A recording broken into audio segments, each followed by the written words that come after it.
Well, let's look at regulations that govern private institutions of higher learning.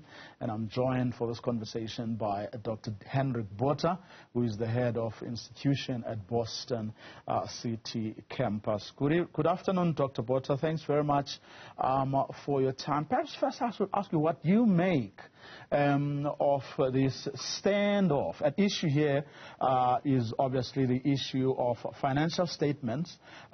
We are told the failure of EDUCAUR to submit those statements, leaving the Department of Higher Education, certainly from what the Minister has told us, with no option but to actually close the institution. Good afternoon, Voyo, and to all the listeners, and especially to the students and families that are affected by this absolute tragedy. Thank you for the moment to share. So let me just, I can't speak directly to the information held around EDUCAUR, but I would just like to share with you the regulatory robustness that is in place. The department's annual reports is extremely comprehensive, and it takes a view of every facet of the institution.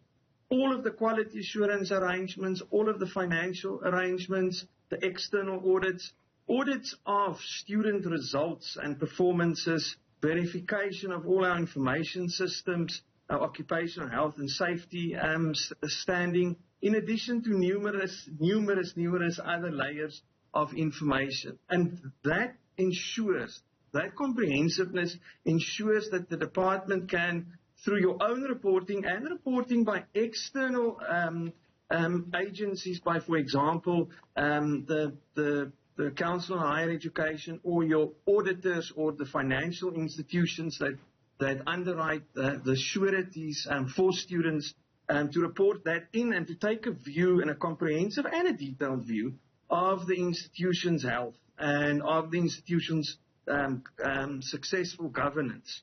So when an element like finances fails, it's obviously a key determinant for success, because if you're able to do many other things and not the finances, it raises certain peculiar questions in order to say, why don't you then just remedy it if everything else goes well? If everything else is well, what's the dilemma around your financial reporting?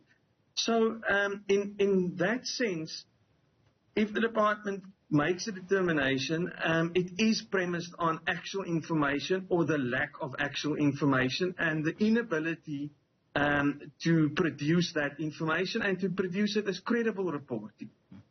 Now, if, as you're suggesting, you're vouching for the integrity of the system of which you're obviously part, then how does one explain the fact that, because from what I read, this particular institution has been having these problems since 2012 or thereabout? No, of course I am vouching for the industry, and I think I'm very comfortable to do so. The industry has been formally regulated since 1997, 99. There's been numerous success stories, and the contribution the industry has made to the quantum that is higher education, and to live up to the national human resource aspirations as set out in our national objectives 2030 has been very profound and is clearer. And why I'm also confident still about the sector is there are numerous external reporting. It's not us only that say so. There's numerous external reporting that bears upon us in order to make final submissions and continue submissions to the department and to other regulatory agencies. So as to why EDUCAUR came to fail and how the department manages that, I unfortunately can't speak directly to that. I'm not involved in that. But what is true is what Dr. Esak mentioned this morning. The department's view is of a developmental nature. The department wants to build industry and to build the sector and to build small players and medium-sized players and larger players to contribute in its entirety to the human resource development of South Africa. And in that process, as she explained, I think they just simply did not rise to the occasion in order to be built up and in order to be reconstituted.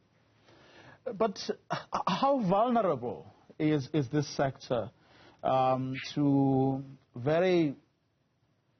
unscrupulous operators who may know, as is often the case, who may know the system well, so much so that for years they can bid the system without being detected. In other words, this is not something that happened now or yesterday. This thing has been going on. It's just that they have been Educom may have been adept at it. They may have been good at it.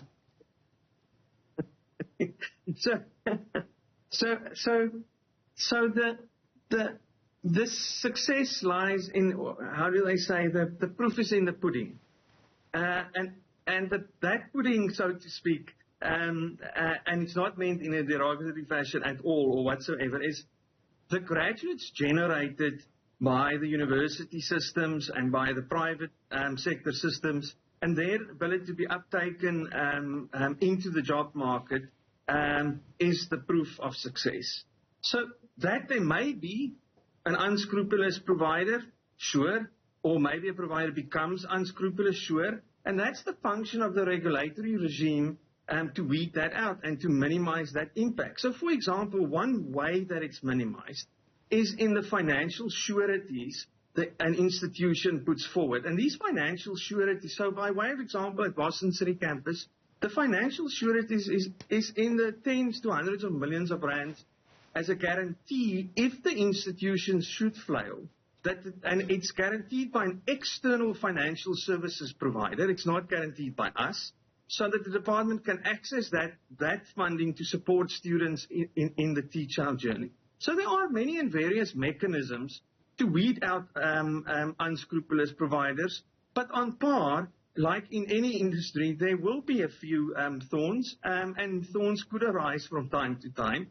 And it is a function of the regulator to play its part in weeding it out. And it's also a function for us as participants to always put the best foot forward, to say it is an honor that there's been this deep trust in individuals and their families to commit monies to our institution, to take care of their education journey and to set them up for success. And that we must act also honorably about the undertaking we're in. Similar to other industries, similar to how doctors operate, and similar to, I'm not talking at the scale, I'm just talking about the principle that in spite of a regulatory regime, there's other aspects that also come to bear, and that we should be ethical about our undertakings. Now, I mean, it's an absolute tragedy. That's how you explained what has happened here. Now, what obligation do institutions like yours have towards the students who have obviously been shortchanged here, if not for anything else, for the integrity of the sector? Do you feel obliged to do something about their plight under the circumstances? Of course. The system is also only as strong as the weakest link in the chain of the system. And of course, we want the sector and the industry to be strong and healthy in the interest of all of South Africa and Southern Africa. So, fortunately enough, South Africa is a very progressive, let me call it, regulatory environment, and especially in higher education, there's national policy on recognition of prior learning and on credit accumulation and transfer. And each institution is able to make sense of that and apply that policy in the institution. What do I mean by this is, we have on top of the progressive policy, we have a very progressive view of students that come from institutions whose registration has been cancelled, by way of example, to transfer into us as an institution, to consider all of the information sets, all of the results earned and the various forms of the results in order to accommodate that student in the shortest time possible to graduation, on similar qualifications that they've enrolled for originally. So not one institution would be able to solve all of these challenges, many of us will have to come to the fore and open our doors and consider all these students' individual cases, and to consider it in a progressive manner in order to say what is in the interest of the student, in order to support them in the most beneficial manner in the shortest duration of time to graduation on a similar qualification. We've done this by way of example as a case many moons ago of a much smaller provider where we supported their students through to graduation by considering each and every student's individual information sets and data sets and plotting and planning a credible manner for them to earn outstanding results or to earn full modular results and to complete their study in as less burdensome as possible manner for those individuals. So it can be done. It simply can be done.